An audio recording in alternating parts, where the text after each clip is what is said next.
ખીચેડ આ નામ સાંભળતા જ આંખ સામે શું આવે?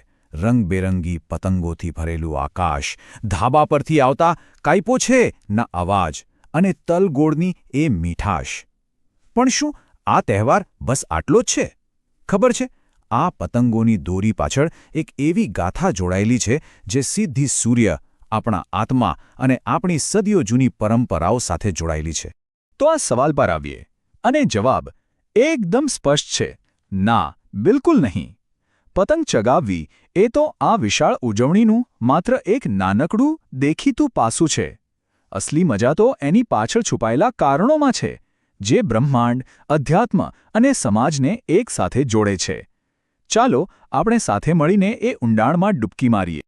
આ તહેવારના મૂળ સુધી પહોંચવા માટે આપણે જમીન પરથી નજર હટાવીને સીધી આકાશ તરફ કરવી પડશે. કારણ કે આ બધી જ ઉજવણીની શરૂઆત કોઈ સામાન્ય ઘટનાથી નથી થતી, પણ એક બહુ મોટી ખગોળીય ઘટનાથી થાય છે, જેની અસર આખી સૃષ્ટિ પર પડે છે. જુઓ, આપણા શાસ્ત્રો પ્રમાણે આખું વર્ષ બે ભાગમાં વહેંચાયેલું છે.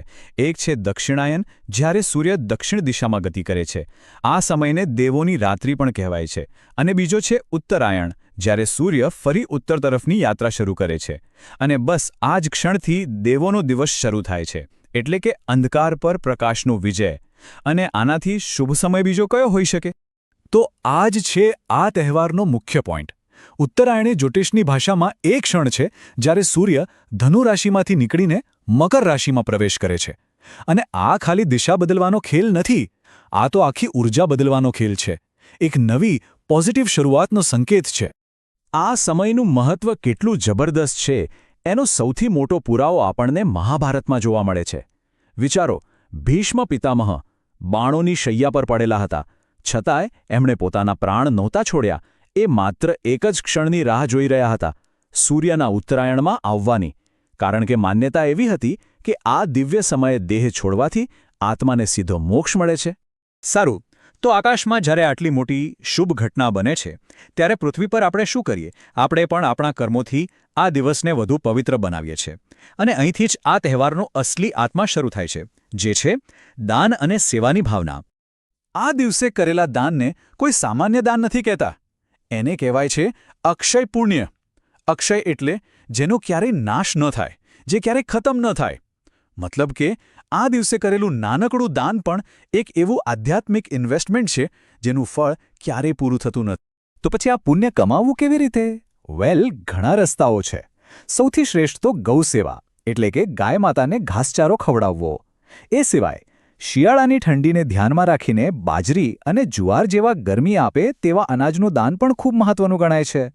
અને એક સૌથી સુંદર રીત છે ગુપ્ત દાન. આ બહુ જ સરસ છે. આમાં શું હોય કે લાડુની અંદર ચૂપચાપ એક સિક્કો મૂકી દેવાનો અને પછી એનું દાન કરવાનું, જેથી લેનારને પણ ખબર ન પડે.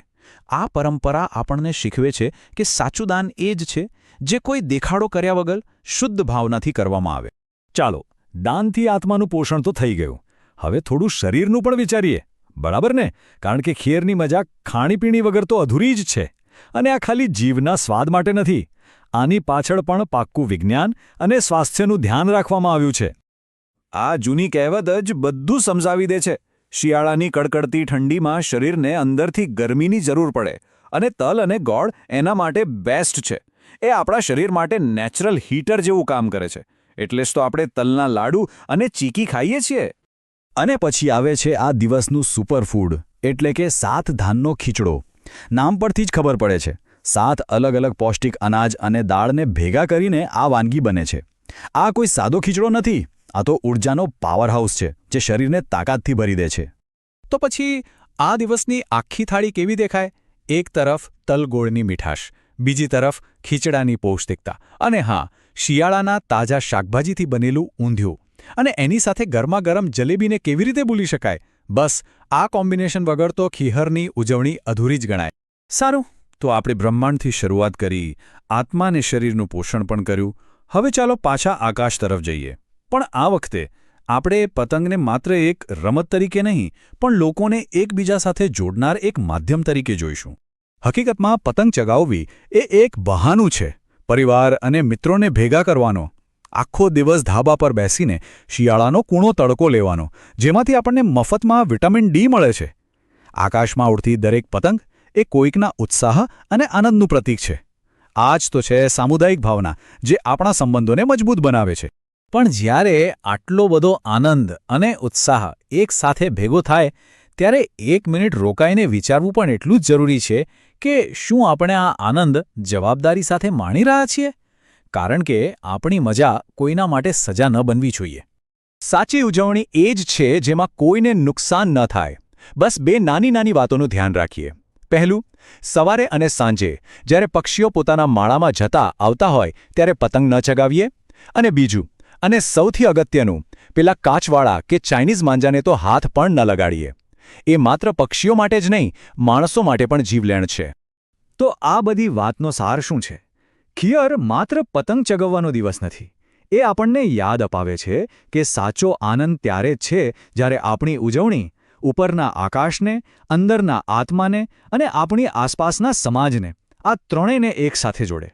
તો હવે પછી જ્યારે પણ આકાશમાં કોઈ પતંગ જુઓ તો યાદ રાખજો, એ માત્ર કાગળ નથી, એ સૂર્ય, સંસ્કૃતિ અને સમુદાયની એક જીવંત ઉડાન છે.